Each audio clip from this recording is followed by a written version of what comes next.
Brothers. Hope everybody, good evening. Good evening. Good to see everybody. We should probably have a few more people join us here as we go. Just want to welcome you to week 2 of our workshop of 9 weeks. This is Meeting God in the Moment. We're going to cover chapter 2.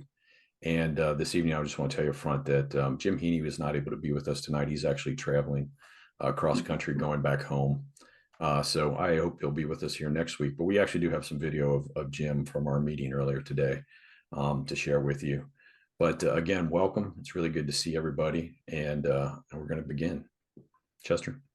Okay, so why don't we start with this is called A Blessing for Presence by John Donahue. So John Donahue, he's an Irish poet, he's an author, he was a priest. Let me start. So may you awaken to the mystery of being here and enter the quiet immensity of your own presence. May you have joy and peace in the temple of your senses. May you receive great encouragement when new frontiers beckon.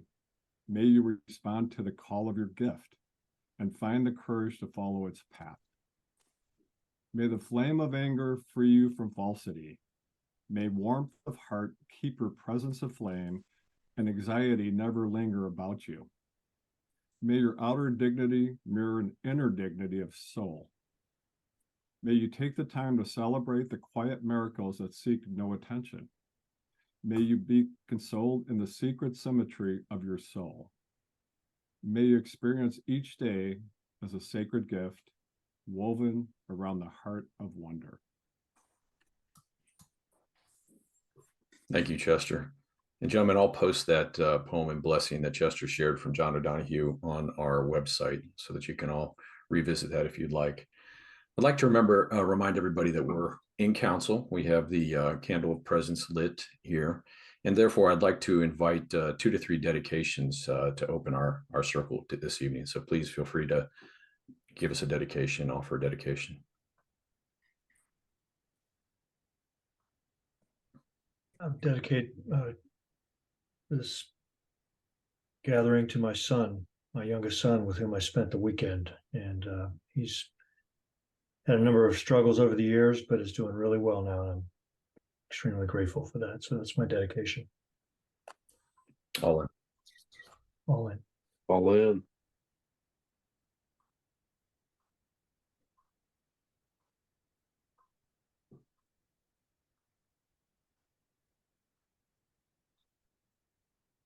I'd like to dedicate this to my wife. She just had knee replacement surgery this week and is on her way to healing.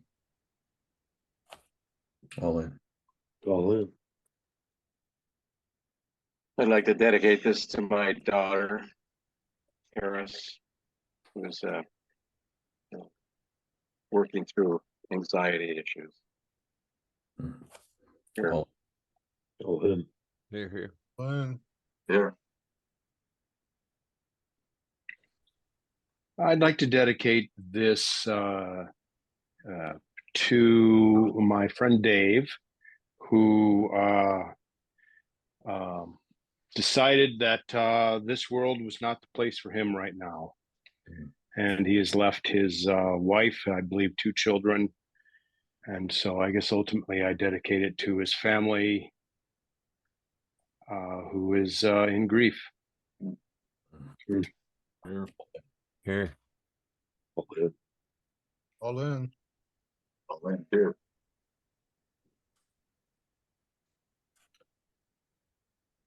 Brothers, thank you for your dedications. We dedicate our counsel to all that was shared and to those intentions that were kept silent. I wanted to, last week we talked about the fact that we weren't able to do introductions in the main group because in the interest of time. And hopefully you were able to introduce yourself, get to know each other a little better in your council groups. But we also wanted to get to know each other and bring everybody's voice into the main group. And so we decided that we'd ask a couple men to introduce themselves at each of our councils. And so I'm going to, call on a couple men. And if I put you on the spot, I hope that's not the case, but I hope you won't mind saying just who you are, where you're from, and what your experience is so far with the practice of presence. And so let me start with, I'm looking at my screen with Michael Grome. Sure. My name is Michael Grome. I'm from Cincinnati, Ohio. I've been practicing some form of meditation or contemplation for over 30 years. I find this book very stimulating and hopefully bringing me to a place where being present is not just during a morning session. All in. All in. Thank you, All Mike. in. Yeah. Aaron Werner, if you don't mind. Hey, hello, brothers. My name is Aaron Werner. I'm from Saline, Michigan, which is just by Ann Arbor in southeast corner of Michigan. And I really felt the tug to do this type of meditation when I was a missionary in Egypt, and I finally learned about all of our fathers and mothers of the desert and their pioneering meditation and prayer work. And I feel like the Holy Spirit's been prompting me to follow this path ever since. It's been a struggle this week for me, though. I'll be honest with you. With that, I'm all in. All in. Thank you. Clarence Campbell.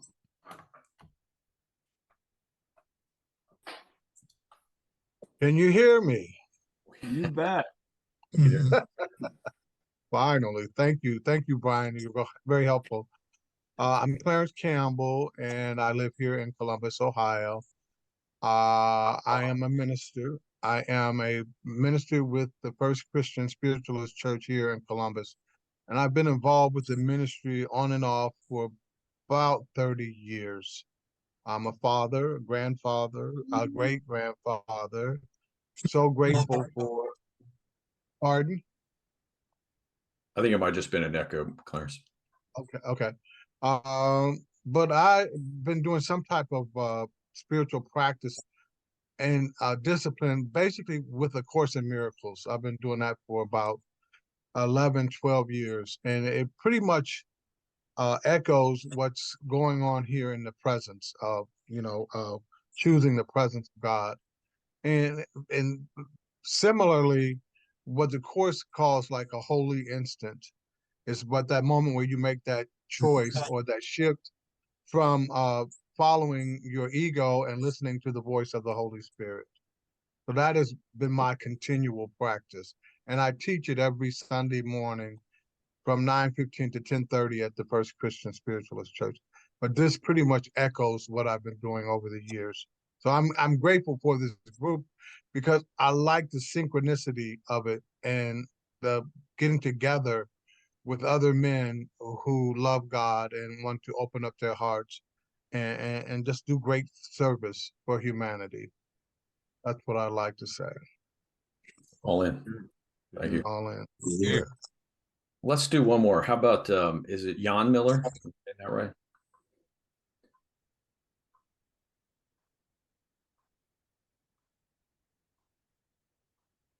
Jan, you're muted. I'm sorry. Everybody comes into the.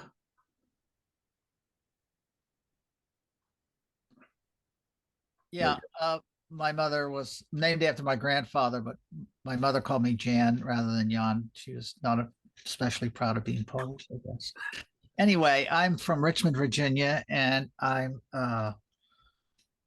working with the Agency for International Development. I worked for them for 50 years and HIV/AIDS now stuff, although I'm not a health professional.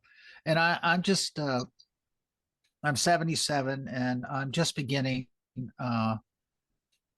to understand presence and spirituality. And I've been listening to Richard Rohr, and I attended the Awaken event. I'm complete. Thank you. Yeah. Here. Here. Thank you, brothers, for those of you who introduced yourselves tonight. And for those of you who we haven't heard from yet, we will be bringing you into the surface. Thank you so much. I think now we're going to do 10-minute practice of presence. And I'll start that in a second, but can I ask everybody to mute themselves again while we're doing the practice of presence? And so we'll start that with we'll do this for 10 minutes. And hopefully, if you haven't, you've had a chance to get some experience with the app, but this will give us another chance to work with the Practice of Presence app. So here we go. We start each day with the practice of presence and bring in stillness. That is our foundation that we return to throughout the day. Practice this exercise in a quiet, comfortable place, if possible, either sitting on the floor or in a chair with your back straight. Aim to work up to 15 to 20 minutes. There are very specific reasons why we practice presence the way we do. Our experience is that it makes access to stillness easier and deeper. We put our hand over our heart because this helps release a calming hormone called oxytocin. We praise God because it humbles us. We are aware that we cannot change ourselves without experiencing God's Spirit within us. Our core intention is always to connect with our vibrant inner life, which is God's spiritual energy. Keep in mind that you may slowly say a sacred word, such as Yahweh or Jesus, on each in-breath, which makes it easier to actually take those long, slow breaths. To begin, sit quietly and put your hand over your heart. Praise God and ask Him what you would like Him to do for you inside. For example, Father, all goodness comes from you. Let your peace flow through me. Take a deep, slow breath in, breathing deeply through your nose. Follow the breath as it fills your lungs up with air. Expand your chest until you cannot take in any more air. Release the breath slowly out through your nose until all the air is expended. The out breath should be longer than the in breath. On the slow out breath, you should soon start to feel stillness and get a taste of your vibrant inner life.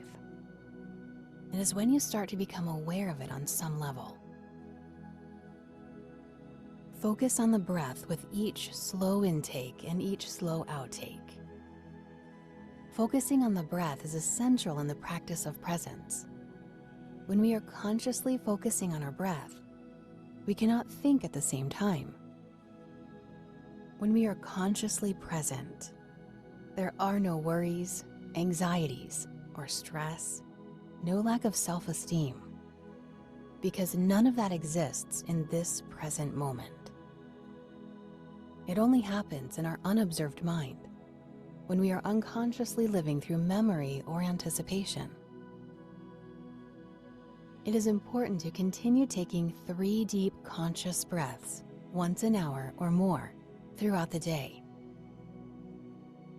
This is how the practice of presence teaches us, through the stillness we create and what we experience inside. That vibrant inner life is God's Spirit within us, our inner intelligence. When we start the day this way, it becomes our foundation. We know exactly what we're looking for then and throughout the day. This is the first part of inner conditioning, which is essential. That is what renews us throughout the day.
You have completed the morning practice.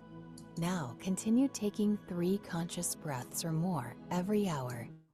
Welcome back, brothers. Isn't it amazing what some stillness and intentional breathing can do for you? I'm sure those of you that especially worked in the medical field or around that probably have seen it physically manifested. But thank you for participating in that.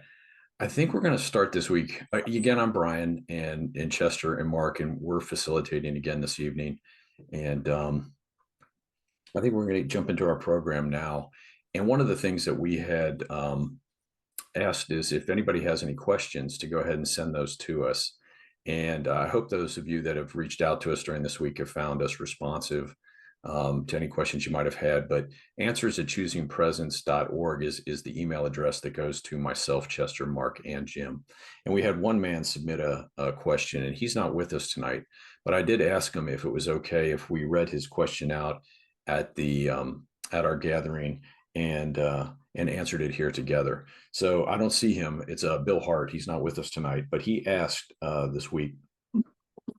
He said, "I notice I can stay present when initial triggers are set off with a breath or prayer word, but eventually the escalation of tension hits a point where I'm no longer present and just react with anger. How can I stay present when conflict and tension arise? I notice I can stay present when initial triggers are set off with a breath or prayer word, but eventually the escalation of tension hits a point where I'm no longer present and just react with anger. How can I stay present when conflict and tensions arise?" And so we put that question to Jim, and I want to share with you Jim's response. Okay, number one, the short answer is Bill, like most of us, stopped too soon. Right. For this reason, God never leaves the present moment. We do. See, the reason he leaves the present moment is because he hasn't inner conditioned himself spiritually yet, but he's on the path. Right. The morning practice and the hourly intention inner conditions us spiritually, meaning this: the pattern is always compulsive thinking, then we get negative emotions, and then negative reactions. As we grow in presence and inner condition ourselves spiritually, we catch it at thought before it gets to negative emotions and negative reactions. As I was saying earlier, unfortunately, I lost 2 of my brothers this year within a 6-month period. And I don't have to tell you what it's like losing a loved one. It's something it happened, and months go by and you still don't believe it happened. If I didn't practice presence almost continuously, far beyond what I normally do this past 8-10 months, I would be an emotional basket case. See, we have pain, but when we inner condition ourselves spiritually, there's always a sense of peace around the pain. And how much breathing should we do?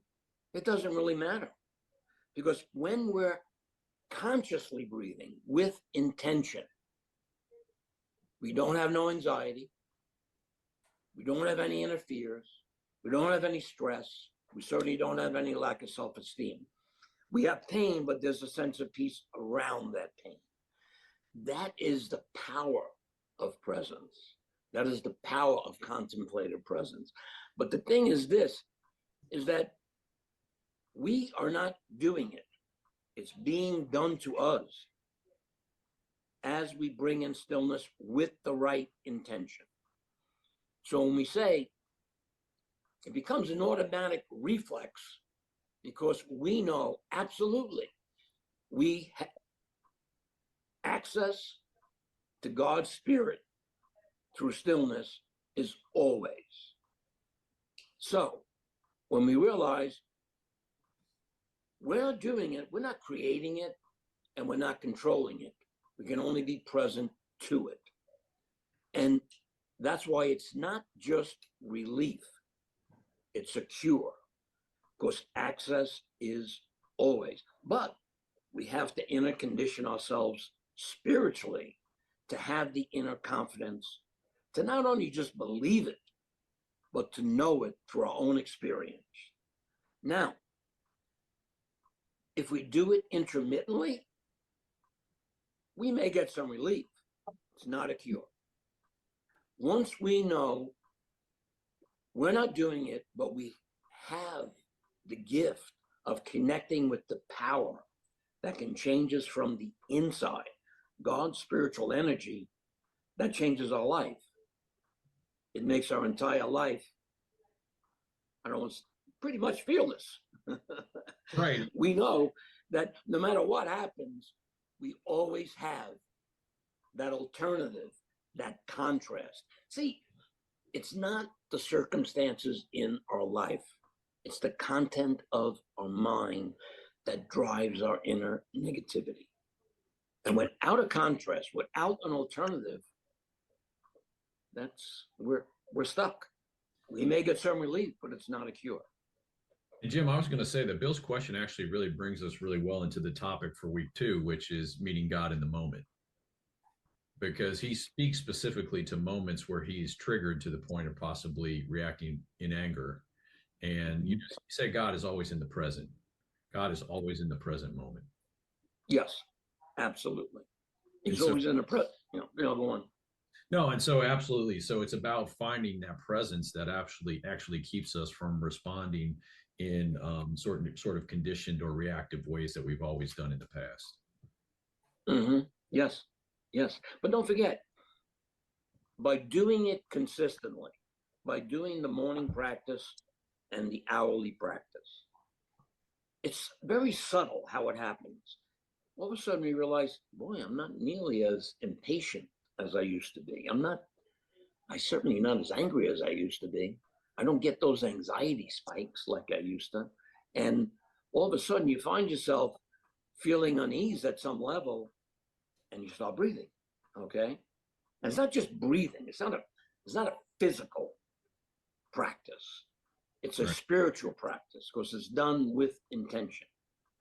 We know that there always is peace in the present moment. And we know we are not creating it and we cannot control it. We can only be present to it. That is what humbles each of us every day. But you're not going to have that inner confidence unless you actually do the practices. And you say towards the end of chapters 2, you say too often we try to think our way into a new way of living, but we have to live our way into a new way of thinking. Just further testament to what the inner conditioning of the practice can do to us over time is it can really change our lives in a way that in our way our minds cannot. Not only that, it changes our lives in a way when we initially start that we don't think is possible. That's us. That's God. That's God in action. That's Jesus in action. Okay.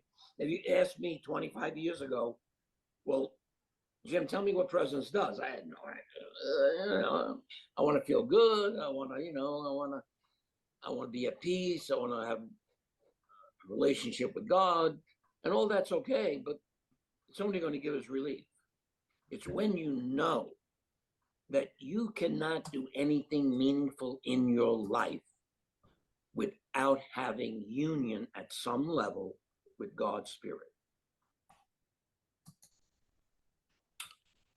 All right, brother. So that was Jim's response. And Chester, Mark, and I felt like Jim did a really good job of kind of leading us into the chapter, meeting God in the moment. His conclusion is that this is the practice that changes us from the inside out, and that it really is the repetition and the practice that it kind of gives us an inner conditioning. He'll talk more about that in chapter 5, but that, a lot of us do have continually struggle sometimes to remain present, but it's the repetition of this practice that helps ground us and catch ourselves in certain moments before we lose presence completely. So I'm going to offer up a summary, and this is my summary of chapter 2, Meeting God in the Moment.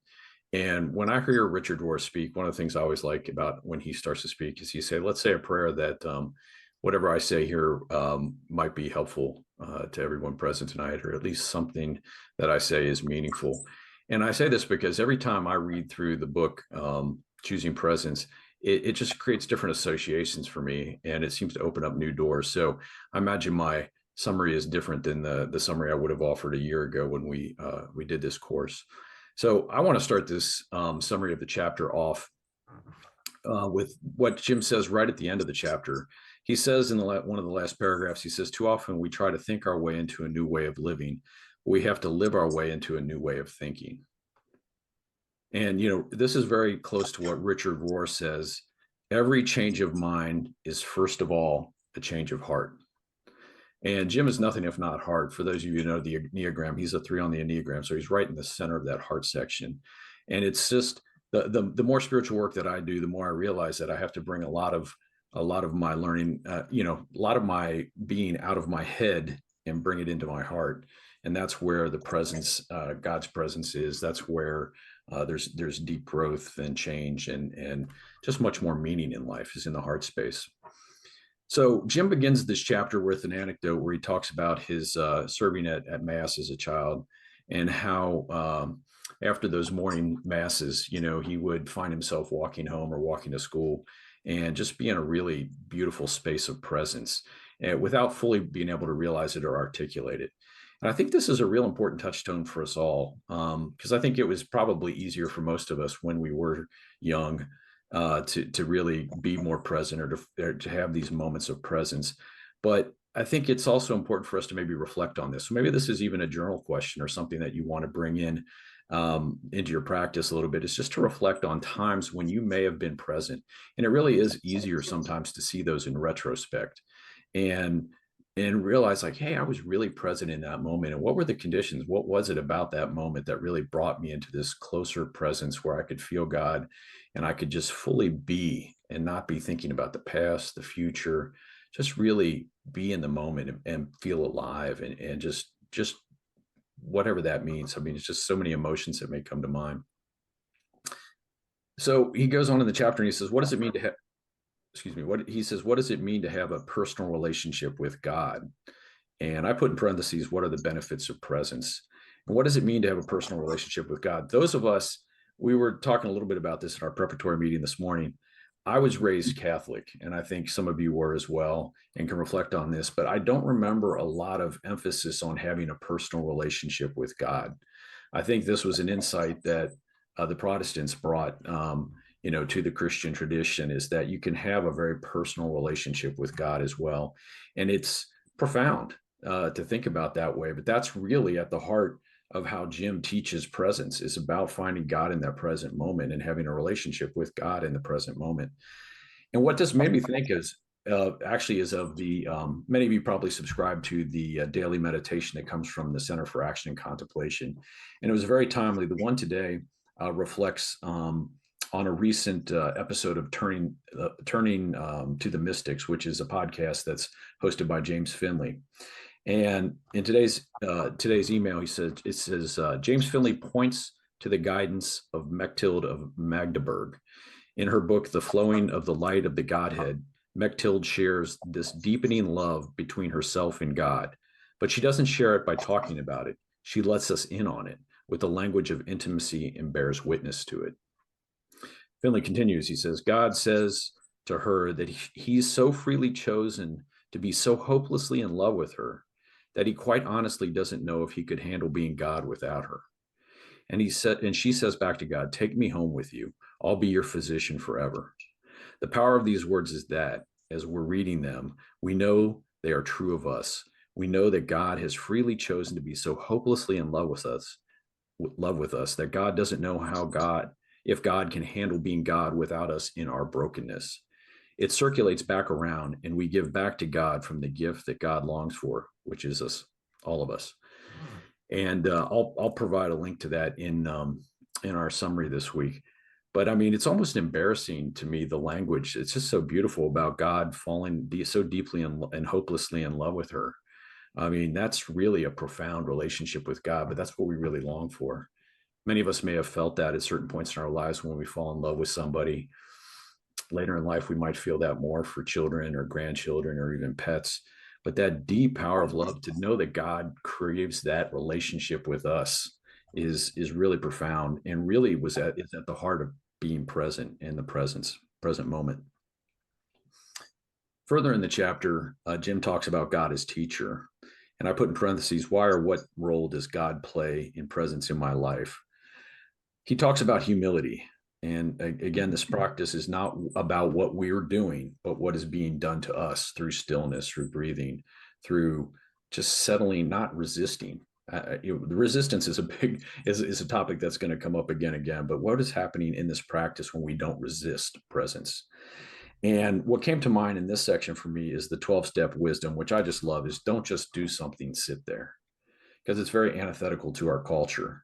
We're always doing, acting, moving, whatever. And, that's one of the questions that we must ask ourselves on a spiritual journey is anything required of me right now? Can I just sit and be in this moment? And maybe that is enough. Maybe my presence is enough, or maybe I'm opening to something else in this moment. So it's very much a being versus doing stance. And I was actually thought, and some of you may know, this just came to mind. Arnold Schwarzenegger just released a self-help book, and I had heard an interview with him, and I think he's a very charismatic guy. But again, he embodies sort of what I call the grind set. His is all about doing. I'll sleep when I die. Go get it, go get it, go get it. And I think when we're getting those messages constantly in our culture, it is really hard for us to take a step back and really just be present, be in the moment. I know it is for me. I imagine it is for you in many ways.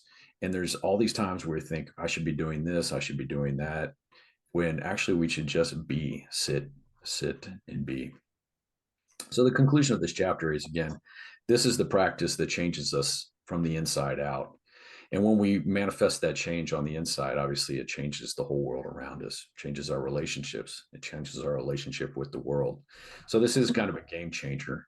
I think any of us that have consciously gone on the spiritual journey have at some point implicitly agreed to say, okay, I'm willing to do this. I'm willing to take a leap of faith here and just open my mind, open my heart, and be, as frightening as that may be. So I hope again that what I said there is helpful or beneficial. I know that you've all read the chapter, and you have some of your own reflections and thoughts on that. And we want you to bring those out in our breakout groups, because actually now Chester's actually going to read the make meaning of the message from the end of chapter 2. So if you want to start with that, Chester. Yeah. So this is in Jim's words. As Christians, we all want and desire to meet God in this moment. But too often we're trying to figure out how to do that instead of actually doing what he told us. We have to be still first. Only then do we start to experience a change inside. Then the power of God's Spirit awakens us to his presence. Over the years, many people have told me when I pray or when I'm in church at Mass, I don't feel anything inside. I tell them, you may be praying and you may be in church physically, but your mind is somewhere else. I'm sure we've all been through that. As Christians, we believe that God reveals himself to us, which is absolutely true, but we forget that God is always in this moment revealing himself to us. Our problem is that we're rarely in this moment with him. So how can we experience his presence within us and all around us? By becoming more present in our daily lives, especially when we pray or when we're at Mass, through the practice of presence. Before we are still, it's like looking out a foggy window and not being able to tell what we're looking at or what we're looking for. When we become still, everything starts to become clear.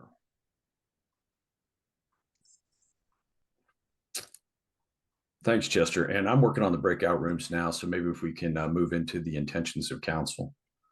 Yeah, let me go through that. We talked about it last week, that the 4 intentions of counsel, right, as we get together, is to listen from the heart, right? Just listen from the heart, speak from the heart. So when we listen and speak from the heart, we don't respond, just let somebody talk. And don't think through your questions or your answers before you speak. Be spontaneous and authentic. And then also we're going to have about 40 or 45 minutes and be cognizant. We've got 4 questions, so be lean of expressions. It'd be nice to get through all 4 questions, but we heard last week that some groups only got through 2 of the questions, and that's okay. If you're speaking from the heart, you're having a deep discussion, that's absolutely fine with the, with the group, if that's what you want to do. So. All right. I'm actually going to combine a couple of the rooms tonight because we have a slightly smaller number. So we would have a group that only has 2 in it. So I'm gonna, so if you have a couple new men in your group, yeah, hopefully just go with the flow here this evening. Let me see if I can get this done here. Oh, move to, here we go.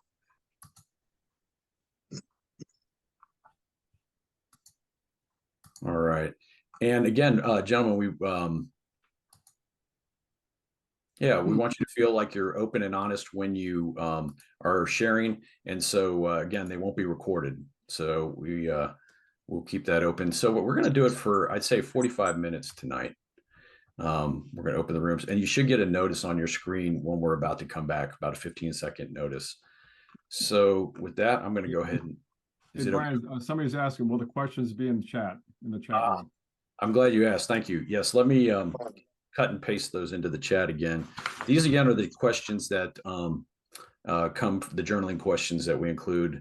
And I hope you're able to find those during the week. We put them on the website, and I try to include a link to them in the emails as well. And now I will open the breakout rooms. All right. I think everybody's back. Welcome back.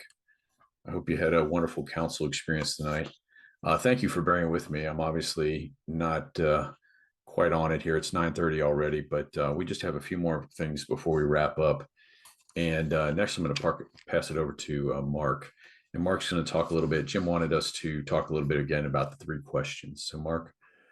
So again, it's kind of a wrap up here. The 3 questions. Let's see, where are we? From the Practicing Presence app. Am I present? How do I feel inside? And do I have a sense of peace within at some level? And then the following ones, I believe, are from chapter 5. Am I at peace now? And do I know why? If I am not at peace, do I know why? And most important, if I am not at peace, do I know how to get back to peace? And that's from chapter 5, a little bit down the road. I don't know if can that be in the chat room, Brian, in case people need it, or what do you think? That's going to be also too. Yeah, I'll put that on the website. I put that on our original website, and we just didn't want there to be any confusion because the app questions are really designed for you to do regular check-ins. They're a little bit briefer. Am I present now? How do I feel inside? Do I have some sense of presence within at some level? And so that's kind of designed for regular check-ins. And then those questions that Mark mentioned from chapter 5, am I at peace now? And do I know why? If I'm not, do I know why? And can I get back to that peace? That's more of a situation like the question that we had at the beginning that Bill Haart asked, if he feels himself kind of the tension or the anger arising in him, that's the opportunity to go a little bit deeper and try to figure out what is it that's going on with me right now. And am I able to bring myself back to some sort of peace and presence? So yeah, we'll talk a little bit more about those, but I'll definitely post those on the website too. But Jim wanted us to reiterate those. So again, brothers, thank you for being with us this week. We hope that the second session was beneficial for you and that you had a good experience here tonight. We do want to hear back from you. So please do email us. Some of you have, and we've been in communication. And we definitely want to accommodate any requests that you might have or do the best that we can with that. I will remark that Illumina of Illinois is having a retreat this weekend that some of us are going on, myself included, called Wilderness and the Awakening of Desire. And so the only reason I mention that is if you try to email me over the Friday through Sunday, I may not be very responsive. So during that time, if you're trying to reach somebody or you really have a question, I would recommend reaching out to Chester or Mark. They may be able to respond a little bit quicker. And again, if you have any questions and you want to reach all of us, especially also Jim, I love being able to put some of these questions to Jim because he developed this practice and he's been teaching it for years and might be able to answer some of your questions. Please use that email answers@choosingpresence.org. And that message will go to all of us, and we'll either answer your question privately if you'd rather do that, or we'll bring it back to the group on the next session. So again, journaling questions, they're on the website. We'll get the journaling questions out for chapter 3 as soon as possible. I should have everything up at the website by Wednesday afternoon. So I'll have a video of our time together tonight. I'll have some of the materials that we talked about tonight, the poem that Chester read, the questions that Mark shared with us, those kind of things, as well as a summary. Use the Practicing Presence app. If you have any questions about that, some of you men did, especially the Android version. Hopefully we were able to get those issues resolved. Please use that as part of your daily practice. That should be helpful. And so, Chester, Mark, is there anything else I'm forgetting? Or you'd like to... I spoke about it last week. It's always good to keep a journal. So, just journaling as you go through this, because, as Jim mentioned before, that, I think your thoughts may change over time. It's good to see that. And it's good, just a spiritual practice to journal. Absolutely. And maybe one of the things you can add to your journal, we talked about this in the summary of chapter 2. Jim began that chapter with an anecdote about times when he was young as an altar boy, feeling very present and in the moment. Maybe think and reflect a little bit more about those moments in your life where you might have been more present. And it's something, again, I think you can see better in retrospect. But we were saying even in our council group that sometimes just thinking about presence and trying to reflect on times when you're more present helps you to notice it more often in your life and actually perhaps even become present more often. Mm-hmm. So with that, our time together has come to a close. Please extinguish your candles and let us observe a moment of silence and then depart if you're ready. And as always, you're welcome to stick around if you have any questions or anything else. Thank you so much, brothers. Have a wonderful week.